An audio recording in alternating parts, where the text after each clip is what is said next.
Buddy, thanks for joining, and don't be afraid to like and subscribe to my humble and very, very homemade review channel. So trying to pick a film to review is always a challenge, especially if you're like me and you watch a lot of movies, and I mean a lot of movies. In fact, I see so many films that I had to start my own Excel spreadsheet where I record the name and a quick 3-word review and the date of when I watched it. This started in lockdown, if you're wondering. Anything to keep my brain occupied. So this is just so I don't end up watching a rubbish film twice, which has happened a few more times than it should. Anyway, over the last few weeks I appear to be either watching Netflix horror nonsense or classic Hollywood of the 40s and 50s on constant loop. Reviews to these will be coming, by the way, and nothing seems to scream out "review me please." So why kids? I was scrolling through Twitter or X or whatever you want to call it, and I saw a post the other day when people were talking about what was the most disturbing film of all time. I took a deep breath and dived headfirst into the comments and saw the usual, the Texas Chainsaw Massacres, Salo, Funny Games, etc. All of which are worthy contenders, but there hidden away on its own was one lonely little comment, all on its own with no likes, no comments, and it just said kids. That got me thinking, is kids truly disturbing? To be fair, I haven't seen it for years, well at least 20. I don't recall it in any great detail, and I also think that when I did watch it, I had a real youthful lens on. Well, I was still a kid at the time. I don't really remember it being truly shocking at the time.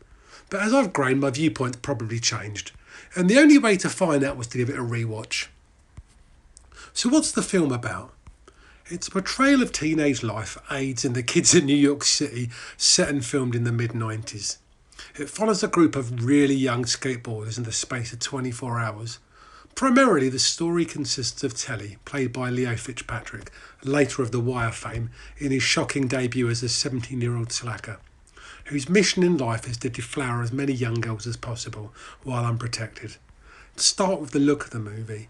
The film was shot semi-documentary style, giving the film a sense of realism. It appears to have the camera always lingering around, but never intrusive. It could be argued that the camera is a character in itself and part of the group. The film doesn't rely on hyper-fast editing or clever camera work, it's just there to capture what's happening, nothing more. It places you in the scenes as a casual observer and watch what unfolds, but unable to stop any of it. The soundtrack, to me, perfectly encapsulates the times, and although now it feels like a nostalgia trip, it was bang on the money for its time. The acting itself is what makes this film come to life. And when I say acting, I mean that in a purely naturalistic way. I do believe nearly all the cast were pulled from the streets of New York and were skateboarders. It's this grounding that gives the film its realism that I believe trained actors possibly couldn't get anywhere near. Make no mistake, this is a really challenging watch. Underage sex, drugs and HIV. But they had been covered before in other films. But it's the characters' complete nonchalance to their nihilistic lifestyles, which for me is where the shock really lies. The whole film feels so realistic and on point, and perhaps that's where the shock comes from. You also have to factor in the age of the characters and the cast, they're between 12 and 17.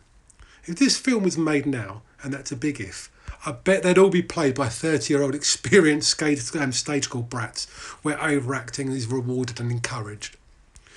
The lack of adult supervision drives home the feral nature of the group's unhinged and unchallenged lifestyle, where they're completely lacking any consequence. So does it still shock? Yes, I think it does.